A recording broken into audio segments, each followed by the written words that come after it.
जय हिंद प्यारे साथियों, आप सभी का एक बार फिर से स्वागत है जीके मिलेनियर्स में। आइए हम झारखंड जीएस के अगले चैप्टर की ओर हम बात करने वाले हैं, झारखंड कला एवं संस्कृति। आज हम बात करने वाले हैं झारखंड कला एवं संस्कृति के बारे में, और उसमें हम बात करने वाले हैं आज मुख्य रूप से प्रमुख किले एवं राजप्रसाद। यहाँ से भी कई सारे एग्जाम्स में सवाल आपको डायरेक्टली देखने को मिलता है, तो एक एक करके हम सभी प्रश्नों को देखते हुए चलेंगे। और किसी तरह का भी अगर आपका किसी तरह का भी इशू होता है या तो किसी तरह से कोई अगर गलती हो जाता है, तो आप कमेंट करके हमें एक बार ज़रूर नोटिस करेंगे। इसके लिए हम सभी को आप सभी को एक बार फिर से थैंकफुल कहना चाहेंगे, और आप सभी ने काफ़ी सपोर्ट किया है, इसके लिए बहुत बहुत धन्यवाद।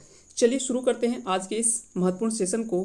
ये काफ़ी इंपॉर्टेंट होने वाला है, चाहे वो जेपीएससी हो या जेएसएससी हो, ये सभी एग्जाम्स के लिए काफ़ी इंपॉर्टेंट है।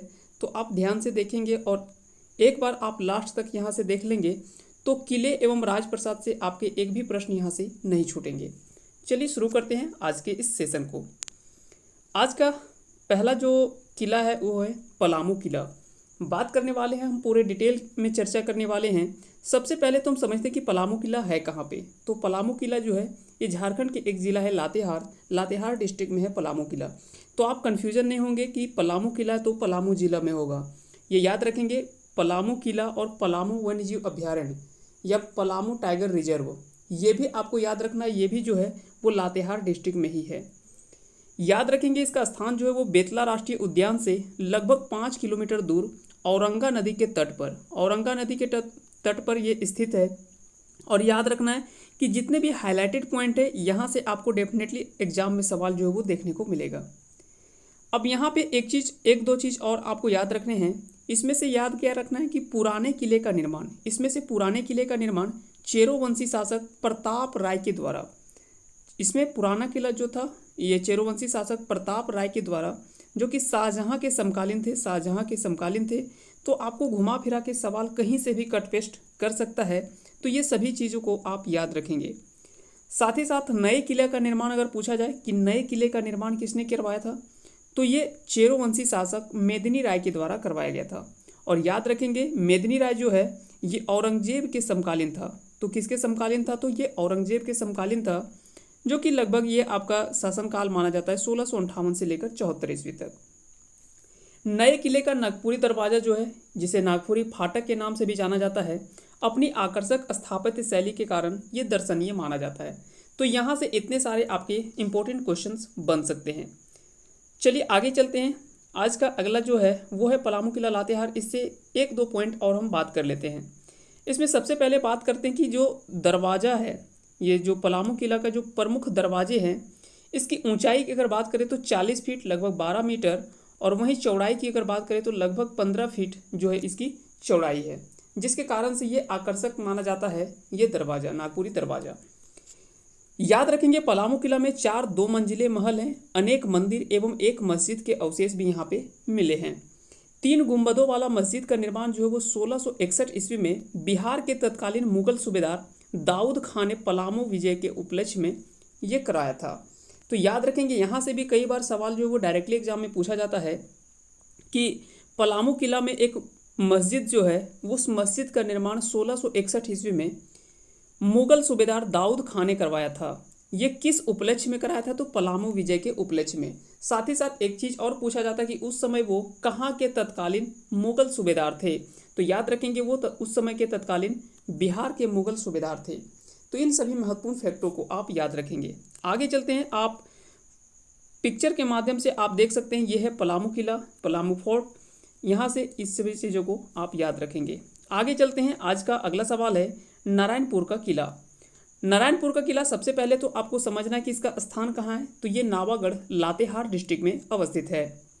इसका स्थान अगर पूछा जाए तो यह किला लातेहार जिला में लातेहार से 8 किलोमीटर दूर दक्षिण नावागढ़ में स्थित है। इसका निर्माण की अगर बात करें कि इसका निर्माण किसने करवाया था, तो इसका निर्माण चेरोवंशी शासक भागवत राय के लेखापाल जाज दास के द्वारा करवाया गया था। तो अगर पूछा जाए कि नारायणपुर का किला इसका निर्माण किसके द्वारा करवाया गया था, तो याद रखेंगे भागवत राय के समय में उसके जो लेखापाल थे, तो लेखापाल जाज दास था, उसी के द्वारा करवाया गया था नारायणपुर का किला का निर्माण। तो सबसे पहले तो ज़्यादा इम्पोर्टेंट सवाल बनता है वो ये किला की कहाँ पे है। तो सबसे पहले तो ये सवाल बनता है कि नारायणपुर का किला है कहाँ पे, तो लातेहार डिस्ट्रिक्ट में। इसका स्थान याद रखना है। उसके बाद आपको याद रखना है कि इसका निर्माण किसके द्वारा करवाया गया था। ये दो चीज़ हो गया। तीसरा पॉइंट है कि टोरी क्षेत्र लातेहार डिस्ट्रिक्ट। यहाँ से कुछ महत्वपूर्ण फैक्ट अगर बात करें लातेहार से, तो थोड़ा सा हम एक दो महत्वपूर्ण फैक्ट को हम देख लेते हैं। जैसे टोरी क्षेत्र लातेहार से आप जानते हैं कि दामोदर नदी, जो कि झारखंड की सबसे लंबी नदी भी माना जाता है, जिसे देव नदी या बंगाल का शोक भी उपनाम दिया गया है। तो याद रखेंगे इन सभी महत्वपूर्ण फैक्टों को। ये लातेहार डिस्ट्रिक्ट से ही नदी निकलती है। साथ ही साथ सबसे प्रदूषित नदी के रूप में भी माना जाता है दामोदर नदी को। एक चीज़ और याद रखना है, बूढ़ा घाघ या लोधा घाघ जलप्रपात ये लातेहार के महुआ टांड से लगभग 14 किलोमीटर उत्तरी कोयल नदी पर स्थित है, जिसकी ऊंचाई लगभग 137 मीटर माना जाता है। वहीं एक और दो चीज़ आपको याद रखना है, मिर्चैया जलप्रपात और ताता पानी गर्म जल कुंड। मिर्चैया जलप्रपात और ताता पानी गर्म जल कुंड ये भी आपके झारखंड के लातेहार डिस्ट्रिक्ट में अवस्थित है।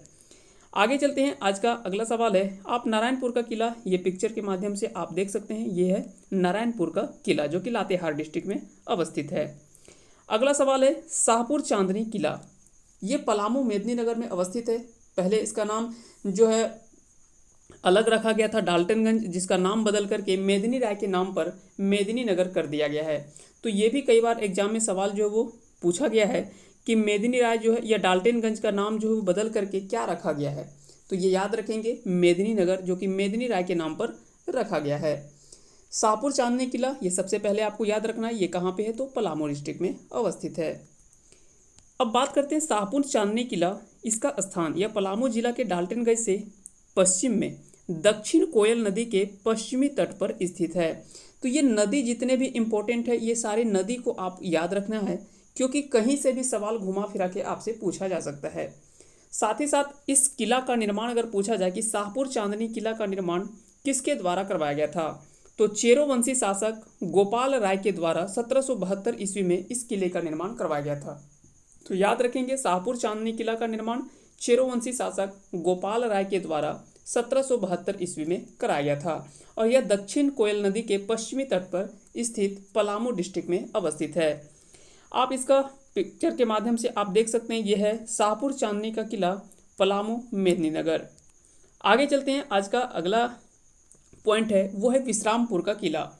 विश्रामपुर का किला पलामू डिस्ट्रिक्ट में अवस्थित है। तो याद रखेंगे विश्रामपुर का किला कहाँ पे है, तो ये पलामू डिस्ट्रिक्ट में अवस्थित है। यह किला पलामू जिला के विश्रामपुर में स्थित है, और इसका निर्माण, इस किले का निर्माण विश्रामपुर में चेरो वंशी राजा ने कराया था। तो अगर पूछा जाए कि इसका निर्माण किसके द्वारा कराया गया था, तो चेरो वंशी राजा ने करवाया था। लेकिन सिंपली आपको ज़्यादा इंपॉर्टेंट बनेगा कि ये कहाँ पे अवस्थित है, तो किस डिस्ट्रिक्ट में है, ये ज़्यादा इंपॉर्टेंट सवाल बनता है। तो ये आप याद रखेंगे। और इसके अलावा एक और इम्पोर्टेंट फैक्ट याद रखना है, किले के निकट एक मंदिर है, और मंदिर और किले के निर्माण में लगभग 9 वर्ष का समय लगा था। तो याद रखेंगे इस किले का निर्माण में लगभग 9 वर्ष का समय जो है वो लगा था, क्योंकि हम समझते हैं कि पुराने समय में जितने भी निर्माण होते थे, चाहे वो भवन हो, किला हो, राजप्रसाद हो या राजा का महल हो, ये सभी जितने भी निर्माण होते थे, कहीं ना कहीं पुरानी पद्धति थी, उतने मशीनीकरण नहीं था, जिसके कारण से समय काफ़ी ज़्यादा लगता था। तो इन सभी चीज़ों को आप ध्यान में रखते हुए चलेंगे।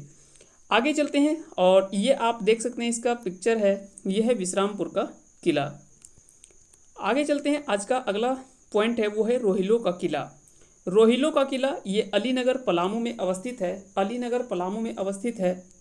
तो अगर पूछा जाए कि रोहिलो का किला झारखंड के किस डिस्ट्रिक्ट में है या किस जिले में है, तो ये पलामू जिले में अवस्थित है। इसका स्थान याद रखेंगे, यह किला पलामू जिला में जपला से 10 किलोमीटर दूर अलीनगर में स्थित है। अब यहाँ पे एक पॉइंट आ रहा है जपला याद रखेंगे, झारखंड में जो है वो सीमेंट के लिए प्रसिद्ध माना जाता है। तो ये भी कई बार एग्जाम में डायरेक्टली पूछा गया है कि जपला सीमेंट फैक्ट्री जो है वो झारखंड के किस जिले में अवस्थित है, तो याद रखेंगे पलामू डिस्ट्रिक्ट में अवस्थित है। इसका निर्माण अगर पूछा जाए कि रोहिलो का किला का निर्माण किसके द्वारा करवाया गया था, तो चूंकि इस किले का निर्माण रोहिला सरदार मुजफ्फर खां ने कराया था, इसलिए इस किले का नाम जो है वो रोहिलों का किला के नाम से जाना जाता है। तो याद रखेंगे इसका निर्माण जो है वो रोहिला सरदार के द्वारा कराया गया था, जिसका नाम था मुजफ्फर खां, जिसके कारण से इस किले का नाम जो है वो पड़ा रोहिलों का किला। इस किले की आकृति अगर पूछा जाए तो इस किले की आकृति कुछ त्रिभुजाकार आकृति की बनी हुई है।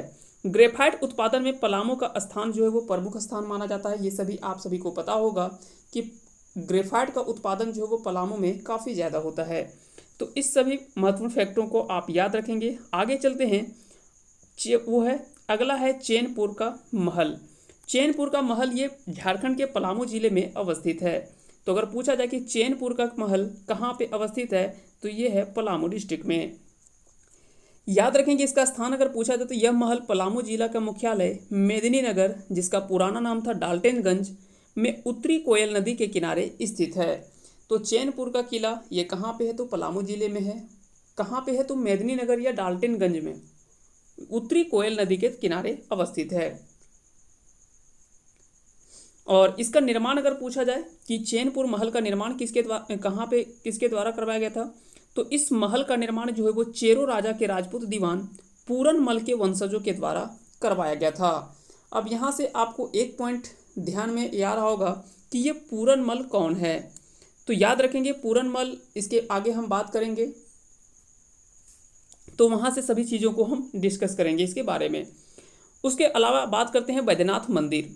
वैद्यनाथ मंदिर का निर्माण गिद्धौर राजवंश के 10वें राजा पूरनमल ने कराया था। तो यहाँ से याद रखेंगे वैद्यनाथ मंदिर जो देवघर में स्थित है, यह गिद्धौर राजवंश के 10वें राजा थे राजा पूरनमल।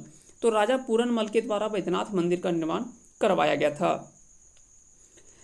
तथा इसे रावणेश्वर महादेव के नाम से भी जाना जाता है। तो कई बार एग्जाम में डायरेक्टली सवाल पूछा गया है कि इनमें से किस मंदिर को रावणेश्वर महादेव के नाम से भी जाना जाता है। तो याद रखेंगे देवघर स्थित बैजनाथ मंदिर जो कि रावणेश्वर महादेव के नाम से भी जाना जाता है। आगे चलते हैं आज के अगले पॉइंट की ओर। अगला पॉइंट है तेलियागढ़। तेलियागढ़ ये आपको कई बार जो इसमें डायरेक्टली सवाल पूछा गया है कि इनमें से किसे बंगाल का प्रवेश द्वार कहा जाता है। तो बंगाल का प्रवेश द्वार तेलियागढ़ को ही कहा जाता है। साथ ही साथ याद रखेंगे यह कहाँ पे अवस्थित है तो राजमहल पहाड़ी साहेबगंज जिले में अवस्थित है। साहेबगंज याद रखेंगे झारखंड का एकमात्र ऐसा जिला है जहाँ से गंगा नदी जो है वो प्रवाहित होती है। तो झारखंड का एकमात्र जिला जहाँ से गंगा नदी प्रवाहित होती है वो है राजमहल डिस्ट्रिक्ट, साहेबगंज डिस्ट्रिक्ट है। साथ ही साथ याद रखेंगे तेलियागढ़ जो है ये भी यहीं पे साहेबगंज में ही स्थित है। यह इतिहास प्रसिद्ध किला साहेबगंज के निकट राजमहल पहाड़ी पर स्थित है। इसे बंगाल का प्रवेश द्वार भी कहा जाता है। तो याद रखेंगे तेलियागढ़ को बंगाल का प्रवेश द्वार के नाम से भी जाना जाता है। आगे बात करते हैं सूर शासक। सूर शासक शेरशाह सूरी ने 1535 ईस्वी में बंगाल के सुल्तान गयासुद्दीन महमूद को यहाँ पर पराजित किया था। तो यहाँ से भी आप इम्पोर्टेंट फैक्ट को याद रख सकते हैं कि सूर शासक शेरशाह सूरी जिसने सिक्के का, भारत में कई बार सवाल पूछा जाता है कि सिक्के का प्रचलन जो है वो किसने करवाया था, तो शेरशाह सूरी के द्वारा करवाया गया था। तो यहाँ से भी कई बार एग्जाम में जो है वो पूछा गया है। अब यह किला जो है वो अस्तित्व लगभग समाप्त हो गया है, क्योंकि हम जानते हैं कि पुराने जितने भी किले हैं उनका रखरखाव सही ढंग से नहीं हो पाने के कारण से, या तो कह सकते हैं कि सही देख रेख नहीं होने के कारण से कहीं ना कहीं जितने भी हमारे ऐतिहासिक स्थल हैं या ऐतिहासिक धरोहर हैं वो धीरे धीरे जो है वो कहीं ना कहीं विलुप्त के कगार पर है, या तो कहीं कह सकते हैं कि नष्ट होता हुआ दिखाई दे रहा है। आगे चलते हैं, आज का अगला पॉइंट है, अब कुछ इसी से इम्पोर्टेंट फैक्ट हम देख लेते हैं थोड़ा सा राजमहल से रिलेटेड, क्योंकि राजमहल से काफ़ी ज़्यादा सवाल जो वो झारखंड के एग्जाम्स में सवाल पूछे जाते हैं।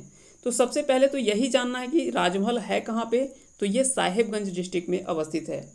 और याद रखेंगे इस बार का जेपीएससी एग्जाम हो या जेएसएससी एग्जाम हो, यहाँ पे आपको डेफिनेटली साहेबगंज से सवाल जरूर देखने को मिलेगा। कहाँ से मिलेगा, क्योंकि वहाँ पे एक गंगा नदी पर एक बन रहा है, एक से एक कई सारे महत्वपूर्ण वहाँ पे जो है वो अभी काम चल रहा है। तो इसलिए वहाँ से भी करेंट के इशू से भी जो है वो यहाँ से सवाल बन सकता है राजमहल से संबंधित, या साहिबगंज डिस्ट्रिक्ट से भी। याद रखेंगे राजमहल में जामा मस्जिद, मैना बीबी का तालाब, पानी का पुल, टकसाल, सिंधी दलान, सकरूगढ़ व सकरी गली एवं में पाल वंश के भग्नावशेष आदि मौजूद हैं। तो इन सभी चीज़ जो है वो ये कहीं ना कहीं राजमहल में स्थित है। जामा मस्जिद, मैना बीबी का तालाब, पानी का पुल, टकसाल, सिंधी दलान, सकरूगढ़ एवं सकरी गली, ये सभी में जो है वो पाल वंश के भग्नावशेष आदि मौजूद हैं। इस जिले में दो प्रमुख धार्मिक स्थल हैं, शिव गादी धाम जो कि बाबा गजेश्वर नाथ धाम के नाम से भी जाना जाता है, तथा मोती झरना बाबा मोतीनाथ धाम के नाम से। कई बार आपको डायरेक्टली सवाल पूछा जाता है कि मोती झरना जल पर या मोती झरा जलप्रपात कहाँ पे स्थित है। तो मोती झरा जलप्रपात जो है ये आपके राजमहल में स्थित है। और याद रखेंगे इस जिले में 9 ब्लॉक है, अर्थात साहिबगंज, मंडरो, बोरियो, बरहाइट, तलझारी, राजमहल, उधवा, पाटना और बरारवा। ये सभी जो वो कुल इस जिले में अगर बात करें साहिबगंज में कुल कितने जिले हैं, कुल कितने ब्लॉक हैं, तो साहिबगंज में कुल 9 ब्लॉक हैं। साहिबगंज, मंडरो, बोरियो, बरहाइट, तलझारी, राजमहल, उधवा, पाटना और बरारवा, ये सभी जो वो कहीं ना कहीं इंपॉर्टेंट फैक्ट के रूप में आपसे पूछा जा सकता है। आप इन सभी पिक्चर के माध्यम से आप यहाँ से देख सकते हैं। यह है विंध्यवासिनी टेम्पल साहेबगंज का, यह है शिवगादी टेम्पल, यह है भगवा कुआं। भगवा कुआं यहाँ से भी कई बार जो है वो सवाल पूछा गया है। उसके बाद यह है अकबरी मस्जिद, ये भी आपके साहिबगंज डिस्ट्रिक्ट में ही अवस्थित है। आगे चलते हैं, आज के अगले पॉइंट वो है कुंडा का किला चतरा में। तो अगर पूछा जाए कि कुंडा का किला कहाँ पे अवस्थित है, तो यह चतरा जिले में अवस्थित है। यह किला चतरा जिले के कुंडा में स्थित है और इसका निर्माण चेरो वंशी राज परिवार ने कराया था। अब यहाँ पे कुंडा से संबंधित कुछ इंपॉर्टेंट फैक्ट है जिसका सोर्स जो है वो विकिपीडिया है। जैसे Kunda fort was strongly fortified and located on a hill in the latter medieval period in 1660। Daud Khan the Mughal governor of Bihar during the reign of Aurangzeb. हम इसके पहले भी हम बात कर चुके हैं कि दाऊद खान जो मुगल गवर्नर थे उस समय बिहार के, और वो किस समय था, तो वो औरंगजेब के समय में। Occupied the fort and completely destroyed it. Later in the same century a rebuilt Kunda fort came under the possession of Raja of Ramgarh in 1734. Alivardi Khan conquered and destroyed it. ये सभी चीज़ों को आप याद रख सकते हैं। यहाँ से चाहें तो विकिपीडिया से भी आप कुछ कुछ सोर्स के माध्यम से यहाँ से भी आप पढ़ सकते हैं। तो कहीं ना कहीं आपको कोई भी पॉइंट है तो ऐसा नहीं कि एक चीज़ आप पढ़ लिए कि कुंडा का किला चतरा में है, बस यहाँ से आप काफ़ी नहीं है। अभी के समय में एग्जाम्स में सवाल जो वो कहीं ना कहीं थोड़े डीपली सवाल पूछे जाते हैं। तो ऐसा नहीं कि कोई भी स्थान आप पढ़ लिए कि ये स्थान जो है वो यहाँ पे है, उसके बाद वो आपका काम हो गया, तो ये कह सकते हैं कि अभी के टाइम पे इनफ नहीं है। क्योंकि आज का कंपटीशन जो है वो कहीं ना कहीं पहले की तुलना में या पहले की अपेक्षा टफ होता जा रहा है, इसलिए क्वेश्चन का लेवल जो है वो कहीं ना कहीं आपको डीपली देखने को मिलता है। आगे चलते हैं, आज का अगला पॉइंट है पंचकोट का किला धनबाद। यह किला कह सकते हैं कि धनबाद जिले के बराकर से 16 किलोमीटर दूर पंचेत नामक पहाड़ पर, पंचेत पहाड़ है, उसी के दक्षिण पूर्वी ढलान पर स्थित है। इसका निर्माण याद रखेंगे पंचेत के गोवंशी नरेश गोमुखी ने कराया था। अब याद रखेंगे इसका नाम जो है वो पंचकोट क्यों पड़ा। तो सबसे पहले हम समझते हैं कि इसे 5 कोटों यानी दीवारों से घिरे होने के कारण से इस किले का नाम जो है वो पंचकोट पड़ा। तो 5 कोट या 5 दीवार कह सकते हैं कि इसकी दीवार जो वो काफ़ी मोटा है। इसका हम पिक्चर के माध्यम से आपको दिखाएंगे कि ये काफ़ी मोटा है, यानी 5 कोटों से बना हुआ यह किला है, जिसके कारण से इसका नाम जो रखा गया है वो पंचकोट रखा गया है। धनबाद में स्थित कुछ प्रमुख मंदिर में अगर बात करें तो पार्वती मंदिर जो कि कंसाई नदी के तट पर है, शिव मंदिर ये चेचगांव में अवस्थित है, शिव मंदिर फिर तेलकुपी में है। आईआईटी धनबाद ये 1926 में स्थापित हुआ था। पहले ये इसे ISM धनबाद के नाम से जाना जाता था, लेकिन हाल ही में इन्हें आईआईटी का दर्जा मिला है, इसलिए अब आईआईटी धनबाद के नाम से भी जाना जाता है। इसकी स्थापना आपसे हो सकता है कि पूछा जा सकता है, तो याद रखेंगे 1926 में इसकी स्थापना की गई थी। साथ ही साथ विनोद बिहारी महतो विश्वविद्यालय ये धनबाद में है और इसकी स्थापना जो है वो 2017 में हुआ है। तो हो सकता है यहाँ से भी आपके एग्जाम में सवाल पूछे जा सकते हैं कि विनोद बिहारी महतो विश्वविद्यालय की स्थापना किस वर्ष की गई है। तो याद रखेंगे ये पहले विनोबा भावे यूनिवर्सिटी यानी VBU के अंतर्गत आता था, लेकिन VBO से अलग करके यानी हजारीबाग कह सकते हैं कि यूनिवर्सिटी से अलग करके इसे जो है वो अलग विश्वविद्यालय के रूप में मान्यता मिला है। तो कब मिला है? 2017 में। तो ये भी याद रखना है। और आप ये देख सकते हैं पंचकोट का किला, ये पिक्चर के माध्यम से आप देख सकते हैं कि इसमें ये काफ़ी मोटी दीवार होने के कारण से, ये 5 कोटों के होने के कारण से इसका नाम जो है वो पंचकोट का किला का नाम पड़ा है। आगे चलते हैं। अगला पॉइंट है वो है झरियागढ़ महल। झरियागढ़ महल ये धनबाद में स्थित है। झरियागढ़ महल जो है ये धनबाद में स्थित है। यह महल धनबाद जिले के झरिया में स्थित है। और झरिया आप सभी को पता है कि झारखंड में कोयले के लिए ये प्रसिद्ध स्थल माना जाता है। और हाल ही में एक रिपोर्ट जारी हुआ था, इसमें भी आपको पता होगा कि झरिया जो है वो सबसे ज़्यादा प्रदूषित शहर के रूप में जो वो रैंकिंग में सबसे कह सकते हैं कि निचले स्तर पर माना गया था कि सबसे ज़्यादा प्रदूषित स्थल कौन सा है, तो वो मिला था झरिया का स्थान था सबसे ज़्यादा प्रदूषित, क्योंकि यहाँ पे कोयला की अधिकता होने के कारण से ये स्थल जो वो अक्सर थोड़े आपको ज़्यादा देखने को मिलता है, इसलिए सबसे ज़्यादा प्रदूषित के रूप में झरिया शहर को चुना गया था इस बार में। इसका निर्माण झरिया नरेश ने अपनी राजधानी झरिया में कराया था। झरिया नरेश ने अपने मुख्यालय कतरासगढ़ में भी कुछ महल बनवाए थे जिनके अवशेष मिलते हैं। तो याद रखेंगे अगर पूछा जाए कि झरियागढ़ महल, हालांकि ये नाम से आपको पता चल जा रहा है कि झरिया जो है वो कहाँ पे है, तो धनबाद में है। तो यहाँ से आप कुछ आइडिया लगा सकते हैं। अब धनबाद में कुछ प्रमुख स्थलों में देखें तो मैथन डैम, पंचेत डैम, तोपचाची झील और शक्ति मंदिर। शक्ति मंदिर ये काफ़ी बार सवाल जो है वो पूछा गया है। साथ ही साथ भूफोर मंदिर के नाम से भी कई बार एग्जाम में जो है वो सवाल पूछे जाते हैं। तो याद रखेंगे ये उत्तराखंड का एक मंदिर था, वहाँ से जलते हुए ज्वाला के साथ इस मंदिर का स्थापना की गई थी और यहाँ पे ला करके कह सकते हैं कि प्रज्वलित दीप के साथ इसकी स्थापना जो है वो की गई थी। तो ये भी कई बार एग्जाम में पूछा गया है। पिछले आपके एक्साइज कांस्टेबल के एग्जाम में भी ये सवाल जो है वो पूछा गया था। एक्साइज कांस्टेबल और स्पेशल ब्रांच, यहाँ पे भी ये क्वेश्चन जो वो पूछा गया था। आगे चलते हैं। आज का अगला सवाल है रामगढ़ का किला। तो सबसे पहले अगर पूछा जाए कि रामगढ़ का किला, तो ये आपको नाम से ही पता चल रहा है, ये रामगढ़ जिले में अवस्थित है। और इसका निर्माण जो है, इस किले का निर्माण रामगढ़ नरेश सबल राय ने करवाया था। तो इस किले की बनावट जो वो मुगल शैली से प्रभावित है। कहीं ना कहीं इस किला का निर्माण अगर देखा जाता है तो कहीं ना कहीं मुगल शैली, या कह सकते हैं कि मुगल काल में जो भी भवन बनाए जाते थे उस शैली से ये काफ़ी मिलता जुलता मिलता है, जिसके कारण से ये माना जाता है कि इस किले की बनावट मुगल शैली से प्रभावित है। साथ ही साथ इस किले का निर्माण अगर पूछा जाए तो ये रामगढ़ नरेश सबल राय ने कराया था। आइए बात करते हैं रामगढ़ किले के कुछ प्रमुख स्थलों में। तो छिन्नमस्तिका मंदिर, ये दामोदर और भेड़ा या भैरवी नदी के तट पर अवस्थित है। रजरप्पा जलप्रपात और साथ ही साथ अष्टमात्रिका दक्षिण काली मंदिर, ये सभी जो वो झारखंड के रामगढ़ जिले में स्थित है। आगे चलते हैं। आज का अगला सवाल है बादम का किला। ये बादम का किला कहाँ पे है, तो ये हजारीबाग जिले में अवस्थित है। यह किला हजारीबाग शहर से 32 किलोमीटर दक्षिण पश्चिम में बसे बादम में स्थित है। तो याद रखेंगे बादम का किला झारखंड के हजारीबाग जिले में अवस्थित है। इस किले का निर्माण रामगढ़ नरेश हेमंत सिंह ने 1642 ईस्वी में कराया था। हेमंत सिंह ने यहाँ एक शिव मंदिर का निर्माण भी कराया था। और हेमंत सिंह के बारे में याद रखेंगे 1604 से 61 इसका टाइम पीरियड माना जाता है, जिसने उड़दा के स्थान पर बादम को रामगढ़ राज्य की राजधानी बनाया था।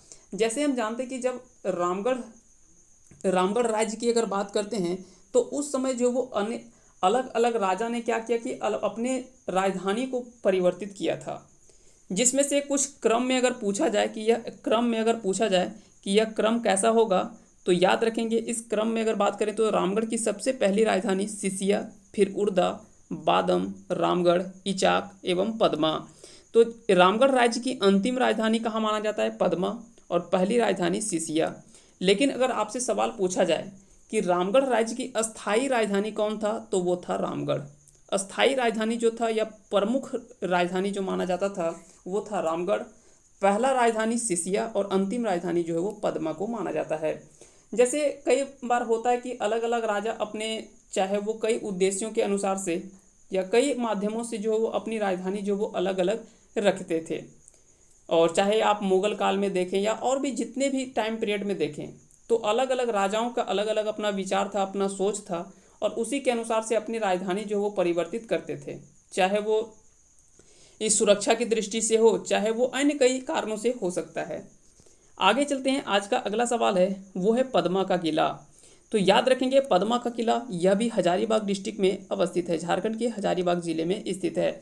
हजारीबाग जिला में राष्ट्रीय राजमार्ग 33 NH-33 के किनारे लगभग 20 किलोमीटर की दूरी पद्मा नामक स्थान पर स्थित है। इसका निर्माण अगर याद रखेंगे तो राजा रामनारायण सिंह के वंशजों की ऐतिहासिक किला मानी जाती है। पद्मा का किला कई बार एग्जाम में जो वो सवाल यहाँ से पूछा गया है। और साथ ही साथ एक इम्पोर्टेंट फैक्ट याद रखना है कि राज्य सरकार ने इसे पुलिस प्रशिक्षण केंद्र यानी पुलिस ट्रेनिंग सेंटर इसे बना दिया है। और अब यहाँ से एक चीज़ और याद रखना है कि रामगढ़ राज्य की स्थापना जो किया था वो 1368 ईस्वी में बाघदेव एवं सिंहदेव, ये दो कह सकते हैं कि अपने भाई थे। ये दोनों भाइयों ने मिलकर बाघदेव एवं सिंहदेव, ये दोनों भाइयों ने मिलकर रामगढ़ राज्य की स्थापना 1368 ईस्वी में स्थापना की थी। बाद में ये बड़का गांव इचाक होते हुए पद्मा चले गए थे। तो याद रखेंगे अगर पूछा जाए कि रामगढ़ राज्य की स्थापना किसके द्वारा किया गया था, तो 1368 ईस्वी में बाघदेव एवं सिंहदेव, ये दोनों भाइयों ने मिलकर इसकी स्थापना की थी। आगे चलते हैं, अगला पॉइंट है नवरत्नगढ़ या दोयसागढ़ का किला। ये भी काफ़ी इंपॉर्टेंट है, यहाँ से भी कई बार एग्जाम में सवाल पूछे गए हैं। यह महल गुमला जिले के नगर ग्राम में स्थित है। तो सबसे पहले याद रखना है कि नवरत्नगढ़ या दोयसागढ़ यह किला कहाँ पे स्थित है, तो झारखंड के गुमला जिले में अवस्थित है। इस किले का निर्माण नागवंशी राजा दुर्जन साल ने ये स्थापना इसकी कह सकते हैं कि इस किले का निर्माण किया था। कब किया था, जब उसकी राजधानी दोयसा हुआ करती थी। तो उस समय याद रखेंगे दुर्जन साल की राजधानी जो था वो दोयसा था। उसी समय नवरत्नगढ़ या दोयसागढ़ का किला का निर्माण करवाया था। तो दुर्जन साल ने इस किले का निर्माण कराया था। अब यहाँ से एग्जाम में क्या है कि सवाल आपको किसी तरह से भी पूछा जा सकता है कि इनमें से किस किले का निर्माण दुर्जन साल ने अपनी राजधानी दोयसा में रहते हुए करवाया था। तो हो सकता है कि वहाँ पे आपको दोयसागढ़ ना देकर ऑप्शन में आपको नवरत्नगढ़ ऑप्शन में दे सकता है। और यहाँ से स्थान भी पूछा जा सकता है कि यह किला झारखंड के किस जिले में स्थित है, तो गुमला जिले में स्थित है। ऐतिहासिक प्रमाणों यानी रांची गजेटियर के आधार पर यह माना जाता है कि यह महल मूलतः 5 मंजिला था। प्रत्येक मंजिले में 9 कमरे थे और ऐसा माना जाता है कि इसके 6 ऐसे कमरे लगभग जो वो ज़मीन में धंस चुके हैं। लगभग तीन मंजिला इसमें जो है वो भवन आज बचा हुआ है, थोड़ा सा अवशेष, और लगभग 6 मंजिले अवशेष इसके जो है वो ज़मीन पर धंस चुका है। इस महल के विशेष आकर्षण का केंद्र जो है वो खजाना घर माना जाता है। तो ये भी आप याद रखेंगे। साथ ही साथ एक चीज़ आप यहाँ से याद रखेंगे, दांतेदार परकोटों से घिरा यह संपूर्ण महल कंगूरा शैली में निर्मित है। तो हो सकता है कि सवाल जो है वो उधर ना पूछ करके आपको यहाँ से सवाल जो है वो पूछा जा सकता है कि नवरत्नगढ़ या दोयसागढ़ का किला जो है दांतेदार परकोटों से घिरा होने के कारण से यह संपूर्ण महल किस शैली में निर्मित है। कंगूरा शैली, या तो और भी कई सारे नागर शैली, वेसर शैली, द्रविड़ शैली, या तो और भी कई शैलियाँ हैं, उनके आधार पर पूछा जा सकता है सवाल। तो याद रखेंगे यह संपूर्ण महल जो है वो कंगूरा शैली पर निर्मित है। आगे चलते हैं, आज का अगला पॉइंट है वो है नागफेनी का राजभवन गुमला। नागफेनी का राजमहल गुमला में स्थित है। सबसे पहले गुमला जिले के सिसई थाने के नागफेनी गांव में स्थित यह राजभवन है। इसका निर्माण है कि किंवदंती के अनुसार से कोई राजा ने 1704 ईस्वी के आसपास इस राजभवन का निर्माण आरंभ हुआ, परंतु महल बनने से पूर्व ही उसकी मृत्यु हो गई। ऐसा माना जाता है कि यहाँ पे एक कोई राजा था जिसने 1704 ईस्वी के आसपास इस राजभवन का निर्माण जो वो आरंभ हुआ, परंतु वह राजा जो था वो महल बनाने से पूर्व ही उसकी मृत्यु हो गई। यहाँ एक पत्थर पर राजा, 7 रानियाँ एवं एक कुत्ते का चित्र भी मिलता है। हालांकि इस राजे की पहचान जो है वो अभी तक तो नहीं की जा सकी है, लेकिन याद रखेंगे यहाँ पे एक पत्थर पर राजा का चित्र, 7 रानियाँ उसके साथ एवं एक कुत्ते का चित्र जो है वो वहाँ से प्राप्त हुआ है। एक इतिहासविद ने कहा है कि नागफेनी को नागों का शहर बताया है। तो कुछ इतिहासकारों के अनुसार से यहाँ पे नागफेनी को नागों का शहर कहा गया है। तो याद रखेंगे इसे, नागफेनी नागों का शहर, नागफेनी को नागों का शहर भी बताया गया है। नागफेनी जलप्रपात, ये भी आपको यहाँ से कई बार सवाल पूछा गया कि नागफेनी जलप्रपात झारखंड के किस जिले में स्थित है। तो याद रखेंगे गुमला जिले से 14 किलोमीटर दूर नागफेनी में स्थित है नागफेनी जलप्रपात। ये सभी महत्वपूर्ण फैक्टों को आप याद रखेंगे। अगला है तिलमी का किला खूंटी। यह याद रखेंगे किला खूंटी जिला के कर्रा प्रखंड के तिलमी गांव में स्थित है। इस किले का निर्माण 1737 ईस्वी में अकबर नामक एक नागवंशी ठाकुर, जो कि उस समय सामंत हुआ करता था, उसी ने मोक्ष प्राप्ति के उद्देश्य से इस किले का निर्माण करवाया था। तो अगर पूछा जाए कि तिलमी का किला झारखंड के किस जिले में स्थित है, तो वो होगा खूंटी जिला। पंचघाघ जलप्रपात, यहाँ से कई बार एग्जाम में पूछा गया कि पंचघाघ जलप्रपात कहाँ पे स्थित है। तो याद रखेंगे खूंटी से 14 किलोमीटर दूर खूंटी जिले में स्थित है। यहाँ से आपको कई बार थोड़े से सवाल में यहाँ पे दिक्कत होता है, कई बार ऑप्शन में आपको रांची दे दिया जाता है, जबकि इसका एग्जैक्ट आंसर जो होगा वो खूंटी डिस्ट्रिक्ट होगा।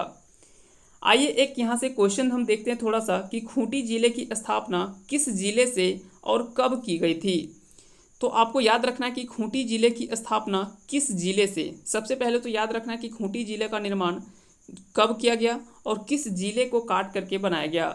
तो हमको पता है कि रामगढ़ और खूंटी ये दो ऐसे जिले हैं जो कि झारखंड की 23वीं और 24वीं जिले के रूप में माना जाता है, जो कि 2007 में ये तैयार हुआ था और रांची से कटकर ये बनाया गया था। तो इसका सही आंसर होगा ऑप्शन सी, यानी रांची 2007 में। आगे चलते हैं, इसका अगला सवाल है पालकोट का राजमहल। पालकोट का राजमहल ये झारखंड के रांची जिला के पालकोट में स्थित है। तो इसका सही आंसर होगा रांची, यानी रांची में स्थित है पालकोट का राजमहल। इसका निर्माण नागवंशी शासक यदुनाथ शाह ने इस किले का या इस राजमहल का निर्माण करवाया था। और साथ ही साथ एक चीज़ और याद रखेंगे कि अपनी राजधानी जो है वो दोयसा के स्थान पर पालकोट जो है वो स्थापना किया था, राजधानी बनाया, और यहाँ पे अनेक भवन का निर्माण जो है वो यदुनाथ शाह ने करवाया था। इनमें से एक महल पालकोट का राजमहल बचा हुआ है, शेष सभी जो है वो खंडहर में तब्दील हो गए। जैसे हम पहले बात कर चुके हैं कि जिसके कारण से जितने भी ऐतिहासिक स्थल या ऐतिहासिक धरोहर हैं वो झारखंड के कहीं ना कहीं आज विलुप्त या तो कह सकते हैं कि खंडहर में तब्दील होता हुआ दिखाई दे रहा है। इसका कारण है कि उचित रख रखाव और सही देखरेख नहीं होने के कारण से ये जो है वो स्थिति देखने को मिलता है। और आगे बात करेंगे, स्थापत्य की दृष्टि से यह राजमहल जो वो काफ़ी महत्वपूर्ण माना जाता है। आगे चलते हैं, आज का अगला पॉइंट है और अगला किला जो है वो है रातू का राजमहल। रातू का राजमहल, तो रातू आप स्थल से ही याद रखेंगे, ये रातू जो है वो कहाँ पे है, तो रांची जिले में स्थित है। यह महल रांची जिला के रातू में स्थित है। इसका निर्माण नागवंशी महाराज ने करवाया था। तो नागवंशी राजा के द्वारा करवाया गया था इसका निर्माण रातू का राजमहल। इस राजमहल की विशालता जो है वो दर्शनीय माना जाता है और इस राजमहल की सबसे बड़ी खूबसूरती है इसकी विशालकाय, और विशालकाय दर्शनीय जो है वो माना जाता है देखने में, क्योंकि कुछ ऐसे क्षेत्र होते हैं जिसमें कुछ ना कुछ उसमें खास होता है। जैसे या तो चाहे उसकी बनावट हो, चाहे उसका विशालता हो, चाहे उसमें जो भी कह सकते हैं कि कला के प्रदर्शन जो है वो कहीं ना कहीं एक तरह से अलग रूप में जो है वो निखार देता है। इस तरह से इन सभी महत्वपूर्ण पॉइंटों को आप याद रखेंगे। झारखंड के कुछ प्रमुख मंदिरों में अगर बात करें तो वो है राधा वल्लभ मंदिर, ये चूटिया में स्थित है। जगन्नाथ मंदिर, ये जगन्नाथपुर रांची में स्थित है। सूर्य मंदिर, ये बुंडू रांची में स्थित है। देवी ग्राम या देवरी ग्राम के नाम से भी जाना जाता है। मदन मोहन मंदिर, ये बोड़िया गांव रांची में स्थित है। और शिव मंदिर हारिन, ये सभी मंदिर जो वो झारखंड के रांची जिले में अवस्थित है। तो इन सभी मंदिरों को आप याद रखेंगे, यहाँ से भी कई बार एग्जाम में सवाल जो है वो पूछा जाता है। तो आगे चलते हैं आज के अगले पॉइंट की ओर। अगला है किसानगढ़ का किला। किसानगढ़ का किला याद रखेंगे, यह पश्चिम सिंहभूम में अवस्थित है। यह किला पश्चिम सिंहभूम जिला में चाईबासा से दक्षिण पूर्व किसानगढ़ में स्थित है। आइए बात करते हैं कुछ पश्चिम सिंहभूम से संबंधित कुछ महत्वपूर्ण फैक्ट को। जैसे ठाकोरा जलप्रपात, कई बार पूछा गया है सवाल कि ठाकोरा जलप्रपात जो वो झारखंड के किस जिले में अवस्थित है, तो वो होगा पश्चिमी सिंहभूम। लुपुंगुटू जलप्रपात, लुपुंगुटू जलप्रपात ये भी आपका पश्चिमी सिंहभूम में है। हिरनी जलप्रपात वेणु सागर मंदिर, तुर्की मेला, ये चाईबासा में लगने वाला मेला है तुर्की मेला। और एशिया की सबसे बड़ी लोहे की खान नोवा मुंडी, याद रखेंगे एशिया की सबसे बड़ी लोहे की खान मानी जाती है वो है नोवा मुंडी, ये भी झारखंड के पश्चिमी सिंहभूम में अवस्थित है। तो इन सभी महत्वपूर्ण फैक्टों को आप याद रखेंगे क्योंकि कहीं से भी सवाल जो वो पूछा जा सकता है। दोस्तों जब आप पढ़ते हैं तो ऐसा नहीं कि सिर्फ आप एक सवाल पढ़ लिए और उसका आंसर आपको पता हो गया, तो वहाँ से आप एक चीज़ को दूसरे से कनेक्ट करना सीखें और कोरिलेट करके आप ज़रूर पढ़ें, ताकि एक सवाल जब आप पढ़ें तो वहाँ से आपके 4 से 5 सवाल और भी एक्स्ट्रा उससे तैयार हो जाए। जैसे हमने पश्चिमी सिंहभूम जिला का डिस्कस किया, तो पश्चिमी सिंहभूम जिले में जो भी महत्वपूर्ण फैक्ट थे कोशिश किया कि उन सभी चीज़ों को भी यहाँ पे समेटा जाए। जैसे थाकोरा जलप्रपात, लुपुंगुटू जलप्रपात, हिरनी जलप्रपात, वेणु सागर मंदिर, तुर्की मेला चाईबासा और एशिया की सबसे बड़ी लोहे की खान नोवा मुंडी, ये सभी जो वो पश्चिमी सिंहभूम जिले में अवस्थित है। आगे चलते हैं, अगला है जगन्नाथपुर का किला, ये भी आपको पश्चिमी सिंहभूम में है। हो सकता है कि आप जगन्नाथपुर मंदिर के से कंफ्यूज अगर कर रहे होंगे तो आपको कंफ्यूज नहीं करना है। जगन्नाथ मंदिर ये आपके झारखंड के रांची जिले में अवस्थित है, लेकिन जगन्नाथपुर का किला अगर बोला जाए तो यह झारखंड के पश्चिमी सिंहभूम जिले में अवस्थित है।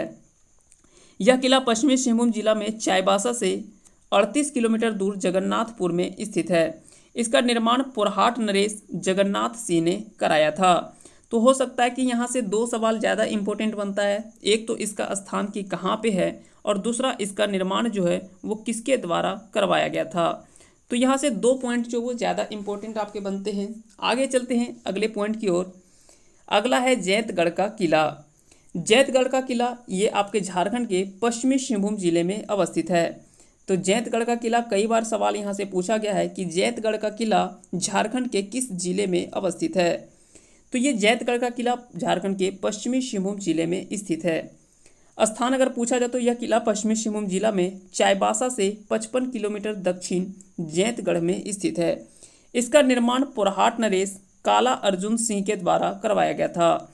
तो इस किले का निर्माण जो है वो काला अर्जुन सिंह ने करवाया था। ये कहाँ के नरेश थे? तो ये पुरहाट नरेश काला अर्जुन सिंह ने कराया था। और यहाँ से एक और इम्पोर्टेंट फैक्ट है कि यह किला जो है वैतरणी नदी के किनारे स्थित है। तो अगर पूछा जाए कि जैंतगढ़ का किला झारखंड के किस जिले में स्थित है? पश्चिमी सिंहभूम में। इसका निर्माण किसके द्वारा करवाया गया? तो पुरहाट नरेश काला अर्जुन सिंह के द्वारा करवाया गया। और यह किला किस नदी के किनारे है? तो यह किला वैतरणी नदी के किनारे स्थित है। तो यहाँ से 3 आपके महत्वपूर्ण क्वेश्चंस बन सकते हैं। तो इस तरह से इन सभी महत्वपूर्ण प्रश्नों को आप ध्यान रखेंगे। अगला है चक्रधरपुर की राजवाड़ी। चक्रधरपुर की राजवाड़ी यहाँ से भी ये भी काफ़ी इम्पोर्टेंट है। यहाँ से भी एग्जाम में सवाल जो वो देखने को मिलता है। ये झारखंड के पश्चिमी सिंहभूम जिले में स्थित है। यह राजवाड़ी पश्चिमी सिंहभूम जिला के चक्रधरपुर में स्थित है। इस राजवाड़ी का निर्माण 1910 से 20 ईस्वी के दौरान नरपति सिंह, जो कि राजा अर्जुन सिंह का पुत्र था, उसी के द्वारा करवाया गया था। तो अगर पूछा जाए कि चक्रधरपुर की राजवाड़ी कहाँ पे स्थित है? पश्चिमी सिंहभूम में। इसका निर्माण किसके द्वारा करवाया गया? तो नरपति सिंह के द्वारा करवाया गया। हो सकता है कि यहाँ से सवाल घुमा करके पूछ ले कि इस राजवाड़ी का निर्माण नरपति सिंह के द्वारा करवाया गया था। यह किसके पुत्र थे? तो राजा अर्जुन सिंह के पुत्र थे ये। और यह राजवाड़ी सबसे बड़ी खासियत है कि यह राजवाड़ी जो है वो पूर्ण रूप से ईंटों से निर्मित है। यह ना ही पत्थर और ना ही दूसरे चीज़ का प्रयोग हुआ है। यह राजवाड़ी जो वो मुख्य रूप से ईंटों के प्रयोग से बना है। और 3 मंजिलों की संरचना वाले इस राजप्रसाद का रंग महल अपनी सुंदरता के लिए प्रसिद्ध माना जाता है। और साथ ही साथ याद रखेंगे कि राजा नरपति सिंह की पुत्री शशांक मंजरी ने इसे बाद में बेच दिया था। तो यहाँ से भी घुमा के सवाल पूछा जा सकता है कि इनमें से किस राजवाड़ी की बात की जा रही है जिसको नरपति सिंह की पुत्री शशांक मंजरी ने बेच दिया था। तो ये हो जाएगा चक्रधरपुर की राजवाड़ी, जो कि पश्चिमी सिंहभूम जिले में स्थित है। चक्रधरपुर याद रखेंगे संजय नदी के किनारे पठारी तलहटी में बसा हुआ प्रमुख शहर माना जाता है, जहाँ पर ये लाख और कागज़ लाह, आपको पता होगा कि लाह की खेती जो है वो काफ़ी ज़्यादा मात्रा में पश्चिमी सिंहभूम में देखने को मिलता है। और साथ ही साथ कागज़ बनाने के भी कुटीर उद्योग यहाँ पे कई सारे देखने को मिलते हैं। तो याद रखेंगे, लाह और कागज़ ये दोनों बनाने के कुटीर उद्योग भी चक्रधरपुर में आपको देखने को मिलता है। तो इस तरह से हमने कोशिश किया कि जितने भी महत्वपूर्ण किले, राजप्रसाद एवं राजमहल बन सकते हैं उन सभी चीज़ों को इस वीडियो में समेटने का प्रयास किया। उम्मीद करते हैं कि आपको ये सब वीडियो पसंद आया होगा। अगर यह वीडियो पसंद आया होगा तो आप इस वीडियो को लाइक करें, साथ ही साथ अपने दोस्तों के साथ शेयर करें, और अभी तक अगर हमारे चैनल पर नए हैं तो चैनल को सब्सक्राइब कर दें, ताकि इसी तरह का वीडियो हम आगे भी लेकर आते रहेंगे। चैनल का नाम है जीके मिलियनेयर्स, और साथ ही साथ अगर आपको इसका पीडीएफ चाहिए तो आप टेलीग्राम में जीके मिलियनेयर्स सर्च करेंगे और वहां से आप हमारे टेलीग्राम चैनल में आप ज्वाइन कर सकते हैं। वहां पे आपको इसका पीडीएफ जो है वो मिल जाएगा। आप सभी को बहुत बहुत धन्यवाद अंत तक बने रहने के लिए। जय हिंद, जय भारत।